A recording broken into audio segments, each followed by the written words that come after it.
Welcome to my channel. This is Eric, and this is episode 2 of Lost and Forgotten.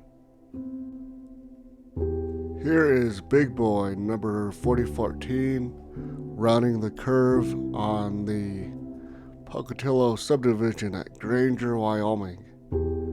Granger is where this story starts in 1881. In 1880, the Union Pacific was in big trouble. It was a young railroad. It was still pretty small compared to some of the other railroads.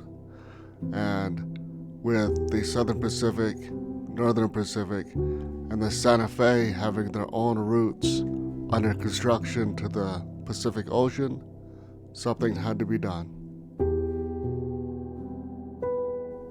In 1881, the Union Pacific organized the Oregon Short Line Railway. It broke ground in Granger, Wyoming. The idea was for it to be the shortest line, the short line, to Oregon, and the fastest and best route to the Pacific Northwest. 4014 coming to a stop in Kemmerer after crossing over Hodges Pass. Just west of this location on the Oregon Short Line was the watering hole of Hams Fork.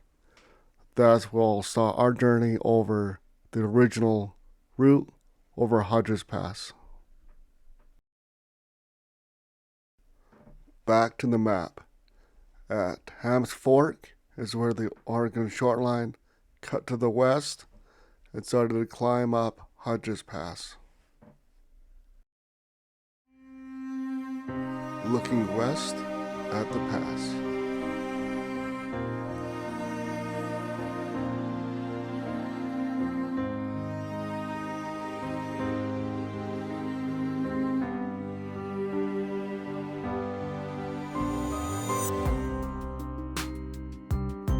What's left of the 1880s water tank.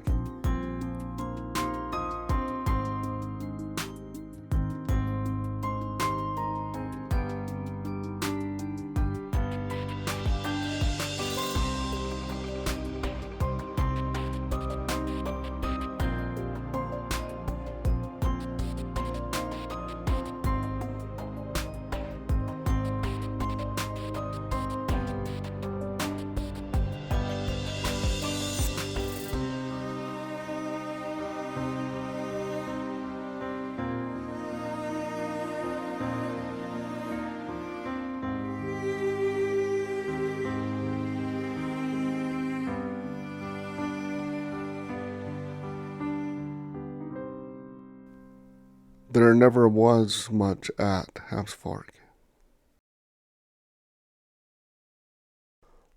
Prior to the railroad, it was known as Bales Pass. This map is from the 1860s and 1870s.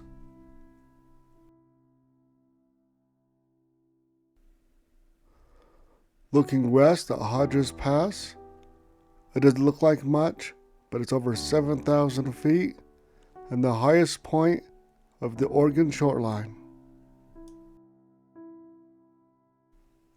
At this location, the original main line swung to the north and then did a horseshoe curve, went to the south, and started to climb over Hodges Pass.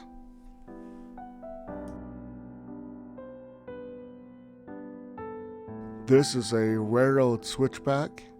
The idea was to pull forwards, pass a switch, throw the switch, and then reverse on the other track to gain elevation. These were meant to be temporary. There are no photos of the two switchbacks at Hodges Pass. In this photo, it's on the Northern Pacific during the construction of the Stampede Tunnel. It took 2 years to build this. This is the Hodges Pass Tunnel. It's over 1,400 feet long. It sits at over 7,000 feet.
by the early 1940s, the tunnel started to show its age. Locomotives and cars were getting bigger, and the tunnel was not enough anymore. The idea was to daylight the tunnel, but with wartime traffic, there'd be too much interruptions. So 45 feet to the north, the Union Pacific constructed a new cut and abandoned the tunnel.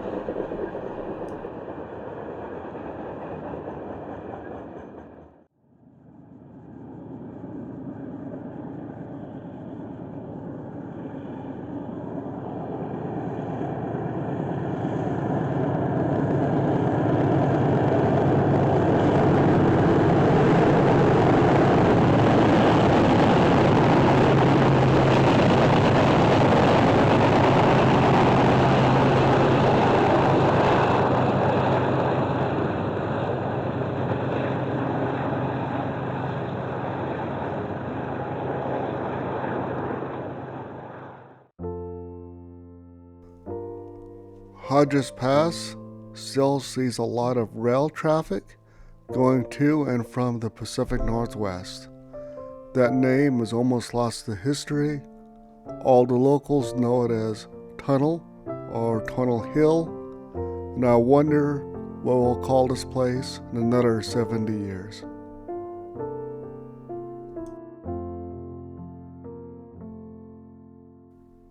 In 1897, the Union Pacific Railroad went bankrupt. The Oregon Short Line was spun off as an independent railroad.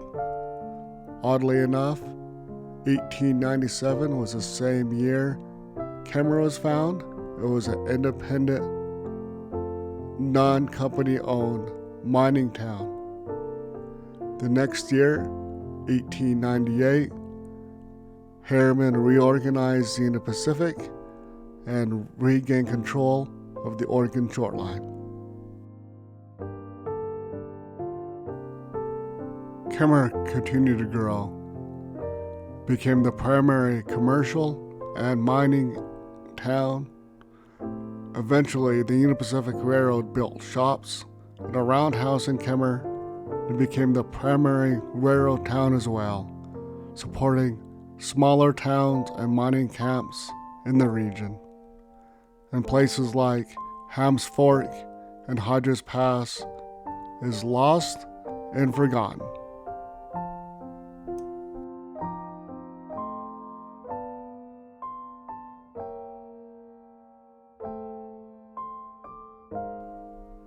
This is supposed to be Hodges Pass Tunnel. I'm not 100% sold on that. It could also be the Aspen or Altamont tunnels near Evanston. All three go through the same mountain range. All three looks very similar. So if it's not Hodges Pass, it gives you a really good idea what it would look like prior to 1943. What I find interesting is the locomotive. You can tell by the big front cylinders, it's not a big boy or a Challenger. This is a compound engine, and those are rare to find photos of them on the UP. So a great photo all around. Classic Union Pacific.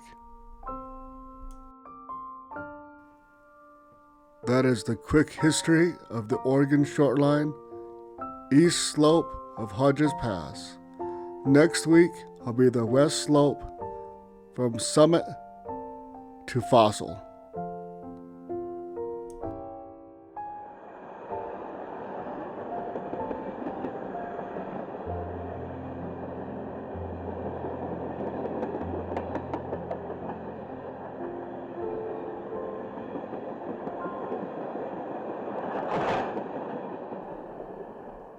Thank you for watching. Until next time.